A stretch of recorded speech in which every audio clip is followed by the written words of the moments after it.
কারো মৃত্যুর যন্ত্রণা যখন শুরু হয়, যদি সে বিগত 900 বছর পৃথিবীতে হায়াত পেয়ে থাকে আর 900 বছর আল্লাহর নাফরমানি করে থাকে, কিন্তু 900 বছরে কোনোদিন 1 সেকেন্ডের জন্য কোনো রকমের দুঃখ, কষ্ট, বেদনা, এক ফোঁটা চোখের পানি পড়ে নাই, একটা সুইয়ের কাঁটার আঘাত লাগে নাই, পুরাপুরি 900 বছর যেই নাফরমান সুখ আর আনন্দ আহ্লাদে এই দুনিয়া কাটাইছে, খোদার কসম তাফসিরে লিখছে মৃত্যু যন্ত্রণার প্রথম সেকেন্ডে, 1 সেকেন্ডে আজরাইল জান কবজের আগ মুহূর্তে, মৃত্যু যন্ত্রণার প্রথম মুহূর্তে 900 বছরের সুখ আর আনন্দ নাফরমান ভুলে যাবে,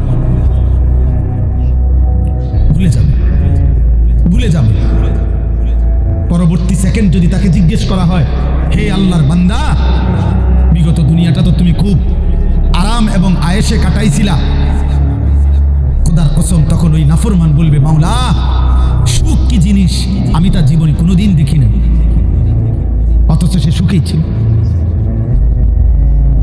হাদিসের মধ্যে আছে, আল্লাহর নবী সাল্লাল্লাহু আলাইহি সাল্লাম বলছেন, হাসরের ময়দানে প্রত্যেক নাফরমানকে, পাপীদেরকে, দুনিয়া যারা আনন্দ উল্লাস আর ফুর্তি আর হারাম মজা নিয়া ভোগ করছে, আল্লাহ তাআলা ফেরেশতাদেরকে বলবে, পরে জাহান্নামের বাহির দিয়া একটা বার ঘুরাইয়া জাহান্নামের দরজা বরাবর 1 মিনিট বা 10টা সেকেন্ড দরজার বরাবর দাঁড় করাইয়া এরপরে আমার কাছে নিয়ে আসো।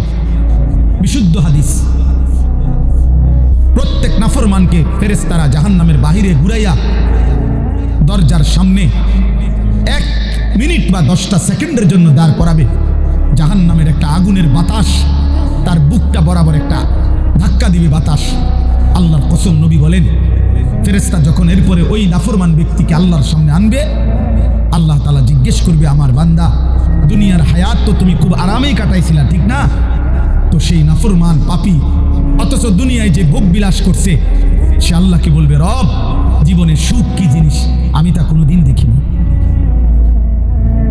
জাহান্নামে এখনো ঢুকে নাই, জাহান্নামের প্রথম বাতাসের ধাক্কা।